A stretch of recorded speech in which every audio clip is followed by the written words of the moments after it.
Please work. Oh, yay. I was just sitting here saying, please work, please work. Hey, everybody. It is Intuitive Energy Healer Kathy Weiss here. I am coming to you live from this gorgeous Airbnb in St. Lucia. Outside of Brisbane, Australia. And for those of you not super familiar with the geography of Australia, most people know where Sydney is over on the east coast, and Brisbane is about a 10-hour or so drive up the coast. So also on the east coast, but just further north. So I'm super excited to be here for you guys today. Hey, Lindsay. Oh, thank you for telling me it's working, Lindsay. That's so crazy because it is 8:30 in the morning on Tuesday here in Australia, and it's 3:30 in the afternoon in my home base over there in California. So that's just one of those like super crazy kind of things happening. But let's dive into some really awesome, juicy, universal card draw messages that I've got going on for you guys today. So first of all, I couldn't quite get them on camera, but I've got a couple crystals with me. This first one is strawberry quartz, and I'm not sure how well the light is doing me favors on that right now, but it really looks almost like the speckliness of a strawberry, like gonna eat it. And this one is about universal love and compassion. And then I have this really super awesome purple stone. It's called purple howlite. And the howlite is about tranquility, calm, and peace. And it's naturally a white stone. And then they dye it with the purple to infuse it then with also the energy of insight and intuition. So we've got both of those hanging out with us this afternoon. And I'm going to tell you guys a little bit of a quick story. So when I was leaving the States, I was like, oh, I should bring a deck of Oracle cards and do some videos for you guys while I'm over here. And then totally forgot to pack a deck of cards. So we found a really great shop over here that sells the crystals that I got and some cards. And I saw online when I was trying to find the shop that they had this Oracle of the Mermaids deck. And I know this is reversed because I'm using the rear facing camera. And so we went to the shop and I didn't see it. And I was a little bit bummed because I felt like I wanted the mermaid deck. So I asked the lady who was working there and she wasn't sure. And then someone came out from the back and was like, oh, you want the mermaid deck? And she went behind the counter and pulled it out. So I definitely knew this was the right deck. And I didn't know anything about it other than that I wanted the mermaid deck. And so then when I got it home and I started reading the information on it, it's a deck about love and romance.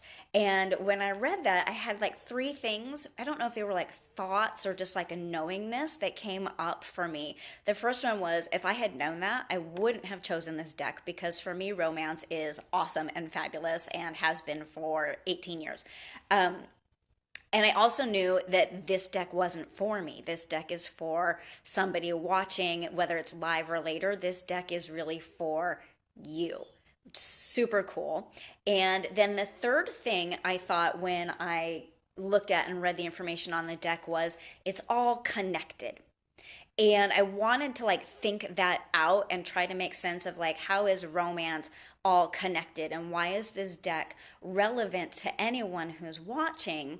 And it's sort of like, here's the thing, you are a soul having a human experience, but you're right now you are a soul and a body. You can't separate them. Your mind literally enervates, the nerves touch every part of your body, so your brain and your mind isn't separate from your body. And so I kind of had this feeling that like with love and romance, we sort of like to look at our lives in these like compartments as though they were separate, but they're not. Stuff that's going on in your romantic life is going to affect your career, is going to affect your health, and like that, right? So while I'm trying to like articulate the thought and the feeling, the knowingness that came up around this deck was it's all connected. And I think as we move forward and we work with this deck a little bit together, we're going to see how that is all interconnected. So I was shuffling the deck just now before the video started and a card popped out. And whenever I'm using a deck and a card pops out, I know that that's the one that I need to work with. But we're actually going to work with two cards today, okay? So hang with me because there's going to be all kinds of cool stuff coming up. And remember, the cards aren't fortune tellers or truth tellers. What they are really meant to do is invoke our intuition, our thought process, sort of shake us out of our box a little bit and get us thinking about things in a different way, almost like a prompt. They're prompting us to feel inside for some truth and some answers. So the card that popped out when I was shuffling the deck this morning is this lovely lady called Visions. And what she says is psychic images, clairvoyance, seeing, and out of body travel. And I felt super compelled to share a story with you that I recently experienced to let you know that these visions, these experiences, these things that are popping up in your intuition are true and valid, and they're leading you somewhere even if you don't understand them right away. So check this out. A little while ago I was doing a meditation where you meet your future self, and in this meditation your future self gives you a gift. And my future self gave me a box about this big, and when I opened the box, it was a box full of puppies. And I was like, why is my future self giving me puppies? This doesn't make any sense to me whatsoever. I've never had a puppy in my life. I don't ever want to have puppies because they're a lot of work. Whatever, I don't know. And so I took one of the puppies out and I was holding it to my chest and my heart. And it was like that feeling of like pure joy of like, oh my God, this puppy is so adorable. Mwah. And the puppy's name was Jellybean. And so I'm holding this puppy named Jellybean, and that's like the gist of the meditation. And when I came out, I was the same thing. I was like, no clue why my future self would give me puppies, and why on earth I would name a puppy Jellybean is kind of in character for me, but not 100%. And so it's kind of like, I have no idea what this meditation means, other than that my future self was living in Australia, which is why we're visiting now, is because we do have future plans to live in Australia, but I don't know exactly when that's going to happen, which makes me also feel like I don't know how it's going to happen. So check it out. We got to Australia. It was Saturday here local time, and the next day we went to the cell phone store to pick up a little prepaid cell phone because it's easier when you're making reservations and appointments and things like that to use a local number.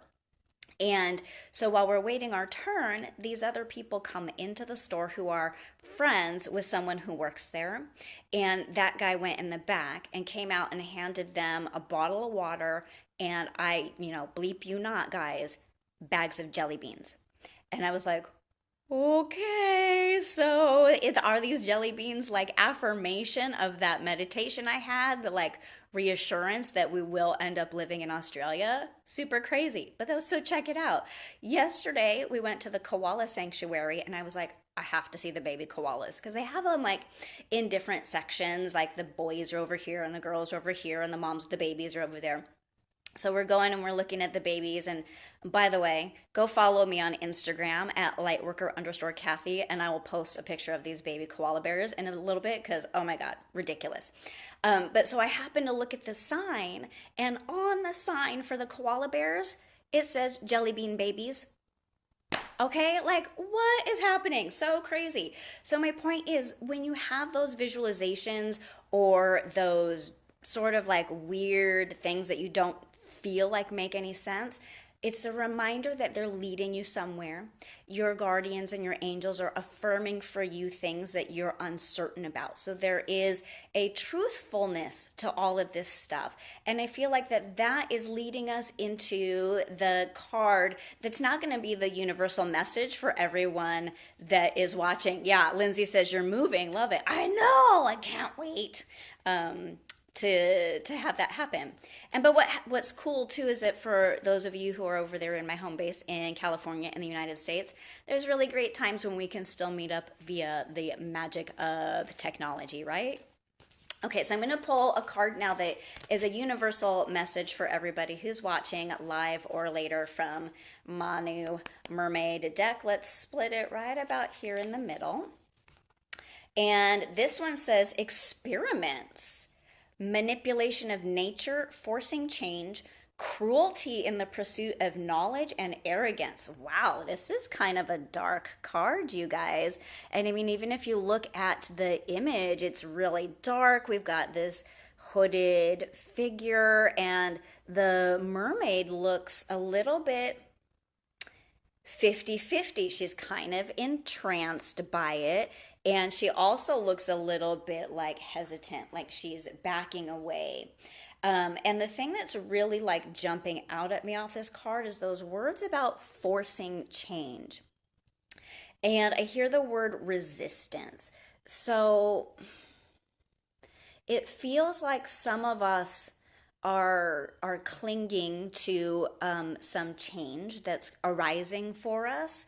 Um, but in a way, it's like this has to happen the way I want it to, when I want it to, and I'm in control. And that's kind of when things go awry. And I feel like this almost ties into the story I was just sharing with you about not knowing when or how I'm going to end up living and moving to Australia.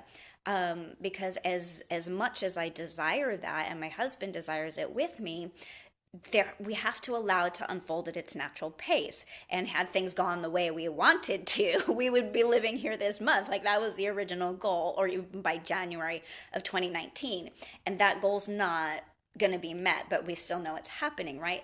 And so when we're looking at change and we're looking at forward momentum, there has to be a softness around it. There has to be this feeling of like having a rich, deep desire, and also being able to live in a place in your life where you're comfortable and peaceful with how things are, and accepting that maybe that desire never gets fulfilled, and knowing that you're still peaceful and you're still calm and wrong one, you're still peaceful, you're still calm, you're still living in tranquility, desiring the change and allowing it to unfold naturally, and not sort of battling and forcing, because that forcing, it doesn't feel good. It feels like resistance and it feels like fear, and moving into that change isn't going to really elevate and uplift you.